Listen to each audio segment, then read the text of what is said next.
नमस्कार। आज हमारे पास है ब्रह्मांड पुराण के कुछ बहुत महत्वपूर्ण हिस्से।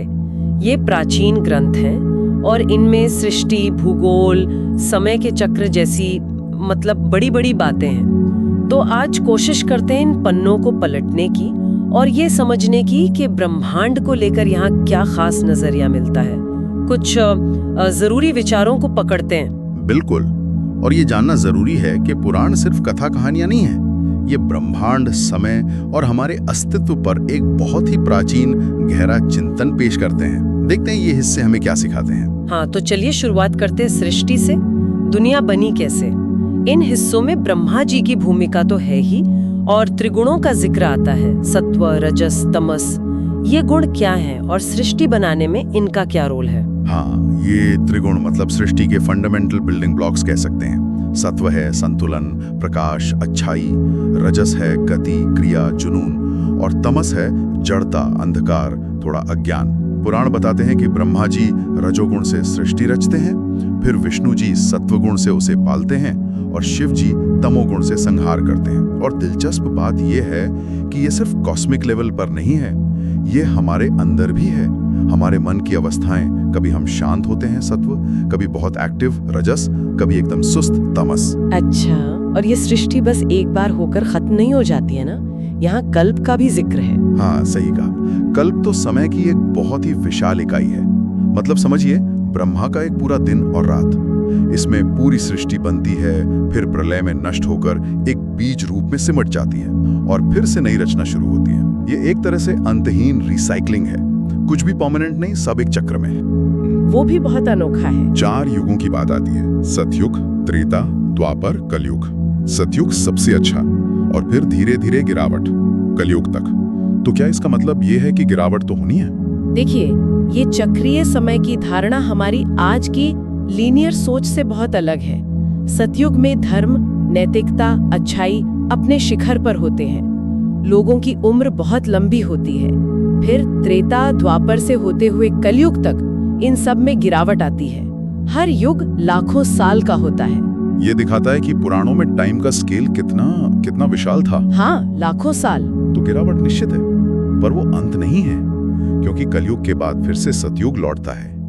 ये उत्थान और पतन का चक्र है जो हमें याद दिलाता है कि बदलाव ही नियम है। इसमें मनवंतर जैसी और भी बड़ी टाइम यूनिट्स हैं जो इस साइक्लिक व्यू को और पुख्ता करती हैं। अच्छा, तो समय के इस विशाल पैमाने से थोड़ा नीचे उतरते हैं, भूगोल पे आते हैं। जम्बू द्वीप और भारतवर्ष का वर्णन मिलता है। क्या ये आज के मैप्स जैसा कुछ है या कुछ और? ये उस समय के विश्व का एक मिला-जुला नक्शा कह सकते हैं। इसमें वास्तविक भूगोल भी है, जैसे नदियां, पहाड़ और साथ ही पौराणिक और सांस्कृतिक मान्यताएं भी जुड़ी हुई हैं। जम्बू द्वीप के केंद्र में मेरू पर्वत माना गया है और उसके चारों ओर अलग-अलग क्षेत्र या वर्ष हैं। उन्हीं में से एक है भारतवर्ष। और सबसे महत्वपूर्ण बात यह है कि भारतवर्ष को सिर्फ जमीन का टुकड़ा नहीं माना गया। अच्छा, तो क्या माना गया है? इसे कर्म भूमि कहा गया है। कर्म भूमि? हाँ, यानी वो जगह जहां इंसान अपने कर्मों से अपनी आगे की गति तय कर सकता है, स्वर्ग, मोक्ष या अगला जन्म। तो ये भूगोल को नैतिकता और जीवन के उद्देश्य से जोड़ता है। ये दिलचस्प है। मतलब भूगोल सिर्फ भूगोल नहीं, एक नैतिक आयाम भी है उसका। बिल्कुल। हमने सृष्टि देखी, समय के चक्र देखे, भूगोल का नजरिया समझा। ये सब बड़े पैमाने की बातें हैं, लेकिन ये पुराण व्यक्तिगत कहानियों को भी जगह देते हैं ना? जैसे इन हिस्सों में परशुराम जी की कथा का जिक्र है, उससे इस बड़ी तस्वीर से कैसे जोड़ें? हाँ, बिल्कुल। परशुराम की कथा ये दिखाती है कि इस विराट ब्रह्मांडीय व्यवस्था में एक व्यक्ति का संकल्प, उसकी तपस्या, उसके कर्म कितने मायने रखते हैं। उन्होंने बहुत कठोर तपस्या की, शिव जी को प्रसन्न किया, उनसे दिव्य अस्त्र पाए, कई परीक्षाओं से गुजरे।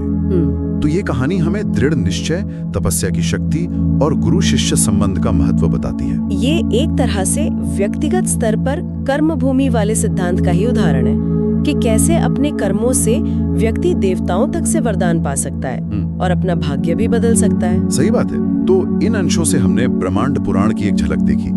सृष्टि के उन 3 गुणों से लेकर समय के अंतहीन चक्रों तक, फिर वो कर्म भूमि वाला भूगोल और परशुराम जैसे व्यक्तियों का प्रेरक संकल्प भी। हाँ, और सार यही निकलता है कि ये अंश ब्रह्मांड को एक जीवंत, गतिशील और चक्रीय व्यवस्था के रूप में दिखते हैं। यहाँ सब कुछ समय, स्थान, कर्म, धर्म, जीवन सब एक दूसरे से गहराई से जुड़ा हुआ है।